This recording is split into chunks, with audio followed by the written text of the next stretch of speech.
Thought I'd show the differences between the Canon and Sony remote controls used in TDO. So when you turn on the Sony camera, no indication comes up at all that the camera is even on, which is different than the Canon. The Canon initializes right away, but the Sony doesn't.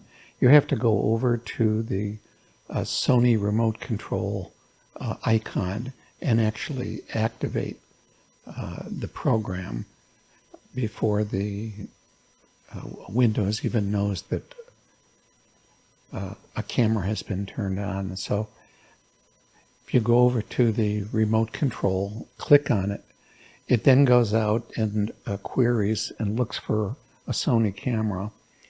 And then when it finds it, you have to actually select it, double click on it. And then it goes through its handshaking routine and then brings the camera up. So it's a little more complicated than the Canon. The interface comes up and it's not as slick as the Canon, I don't think. You know, you have to have the folder monitor and acquire selected so that it will forward those pictures to the folder. But when that's up and you click on the camera, you can click on the camera or you can take video. And then as soon as you do that, the HDMI interface comes up. And if you look at the field of view on the Sony, it is good. So in my eyepieces, when I put my hand under there, I see the 4 fingers. So the picture that you're actually recording is very close to what you're actually seeing through the eyepieces, which is nice, a little nicer than the Canon. And then you have a video feed to the interface, so you don't need another monitor. It's basically right there on the HDMI LCD panel that you're able to look at. And you're able to do your fine focusing and composition through that. And to snap the picture into TDO, you just press the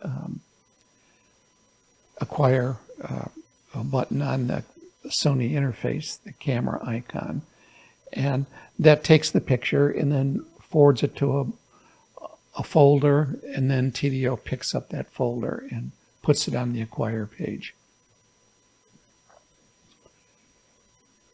You do come up with these kind of annoying messages every so often from Sony trying to sell something, but it's a little annoying. And there you can see the picture has been forwarded from the folder. And it does take very good pictures. The pictures through the Sony are really, really nice, as long as you're focused. So that every time you click the photograph button on the interface, it takes a picture and it forwards it to TDO, and then TDO places it in the acquire menu or in the acquire module, and also in the image organizer automatically. So after the system is set up, it's really just one click, and that takes care of it. But there is a few things you have to go through to get set up, and I'll review the Canon driver, and you can see that that's to me it seems a little simpler and a little more straightforward. Here I'm acquiring multiple pictures using the Sony remote control software that is free. I don't believe we had to pay anything for it.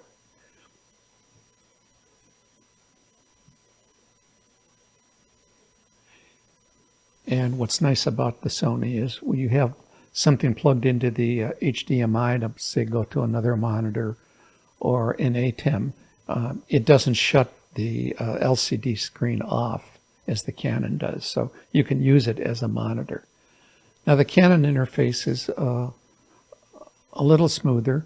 As soon as you turn the camera on, the driver is automatically loaded. It senses that a Canon camera has been turned on, and it comes up with the driver interface.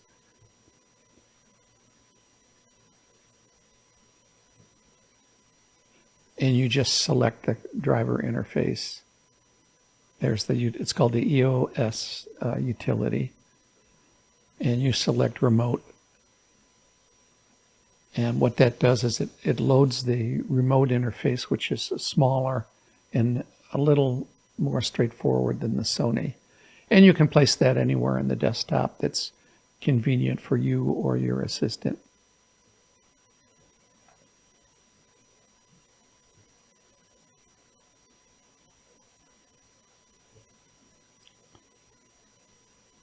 And then as soon as you click the Take Picture button, a picture is taken. And you can control most of the parameters of the camera right through that interface. There you can see I had the ISO setting wrong. You want really to be on auto.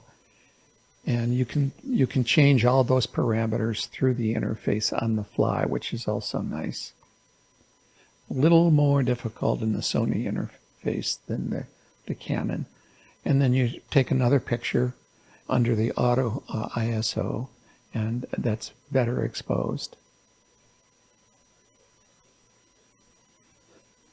So from my perspective, it's a little bit simpler interface. But they're both really very similar. Both cameras take very, very good pictures as long as you're focused. And the Sony camera is quite a bit smaller and lighter, which is a factor with the microscope. The Canon single lens reflex are heavier and bulkier. And just as with the Sony, these pictures are forwarded automatically to the image organizer. You don't have to do anything as long as in the preferences sections you have selected autosave in the edit control table of TDO. So it will autosave anything acquired using the remote controls. So those are the differences between the two interfaces. They're both fairly similar, but there are some minor differences. So I hope this is helpful when you're trying to choose your camera.